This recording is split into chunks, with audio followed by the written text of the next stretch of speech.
Lions club Triprayar temple സിറ്റിയുടെ നേതൃത്വത്തിൽ Valappad Atif optic ഗാലറിയുമായി സഹകരിച്ച് ഒരു വർഷം നീണ്ടുനിൽക്കുന്ന സൗജന്യ കണ്ണ് പരിശോധന ക്യാമ്പ് ആരംഭിച്ചു. പ്രസിഡന്റ് RM സക്കറിയ അധ്യക്ഷത വഹിച്ച ചടങ്ങിൽ lions club district vision coordinator M Pradeep Menon ഉദ്ഘാടനം ചെയ്തു.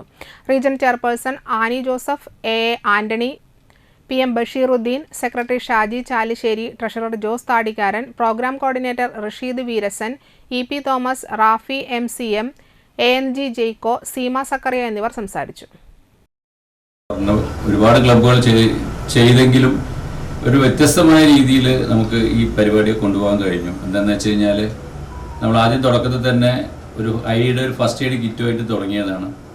നമ്മൾ ഇവിടുത്തെ നമുക്ക് ഗുണം എന്തെന്ന് വെച്ചാൽ 365 ഡേയ്സിൻ്റെ ഈ ഒരു പരിപാടിയിലൂടെ കാഴ്ച പരിശോധിച്ചിട്ട് കണ്ണിന് തിമിരം, അതുപോലെ തന്നെ കണ്ണിന് ടെർജി എന്ന് പറഞ്ഞ സൈഡിൽ നിന്ന് ദശ വളരുന്ന ഒരു പരിപാടിയുണ്ട്. അത് ഒക്കെ നമുക്ക് സർജറി നമ്മുടെ അടുത്തുള്ള ക്ലബ്ബുകളിൽ, ഇപ്പോൾ തൃപ്പയാർ ക്ലബ്ബിൽ തന്നെ എല്ലാ മാസത്തിലും ഐ ക്യാമ്പുകൾ നടത്തുന്നുണ്ട്. അല്ലെങ്കിൽ നമുക്ക് തന്നെ പെർമനന്റ് ഐ ക്യാമ്പുകളിലേക്ക് സജസ്റ്റ് ചെയ്യാം.